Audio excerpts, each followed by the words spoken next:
جی شیخ، سوال یہ ہے کہ کیا قبر میں جو آزمایا جائے گا وہ کیسی آزمائش رہے گی؟ اور کیا شیطان وہاں پر بھی وسوسے ڈال سکتا ہے کیا؟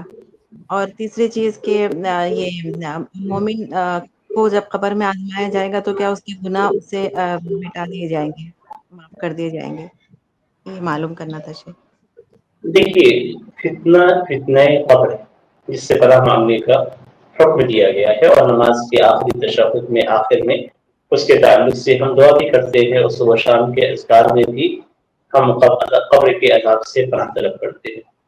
تو فتنہ قبر کے تعلق سے علماء کرام کا اختلاف ہے، اور اسی سلسلے میں دو رائے ہے۔ بعض علماء کرام کہتے ہیں کہ فتنہ قبر سے مراد قبر کے اندر سوال و جواب جو کیا جاتا ہے وہ فتنہ قبر ہے، اور دوسرا جو اس سلسلے میں بیان کیا گیا ہے وہ یہ کہ فتنہ قبر ہی عذاب قبر ہے۔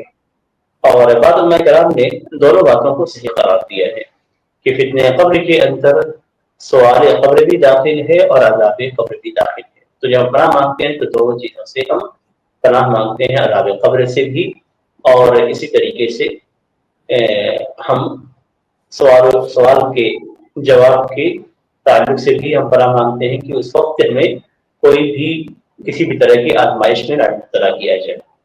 دوسری جو بات ہے وہ یہ کہ اگر قبر میں عذاب دیا جاتا ہے کسی چیز کے تعلق سے تو کیا یہ عذاب آخرت میں بھی ہوگا؟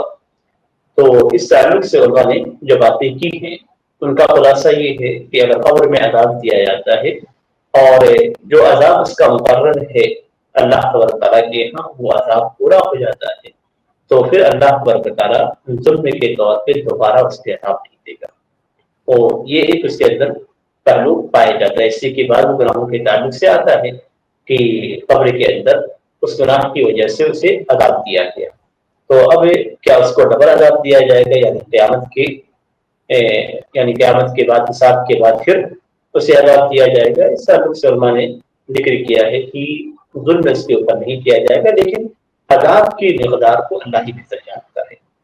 تو ایسا بھی ہو سکتا ہے کہ اس کا گناہ بہت عظیم ہو اور زیادہ ہو، اور گناہوں کی کثرت ہو، اور قبر کے اندر بھی عذاب ہو، اور پھر اس کا ایک اور وجود میں اتنا عظیم ہو یا اتنا زیادہ ہو کہ پھر حساب کے بعد بھی جہنم میں ڈال کر اسے عذاب دیا جائے۔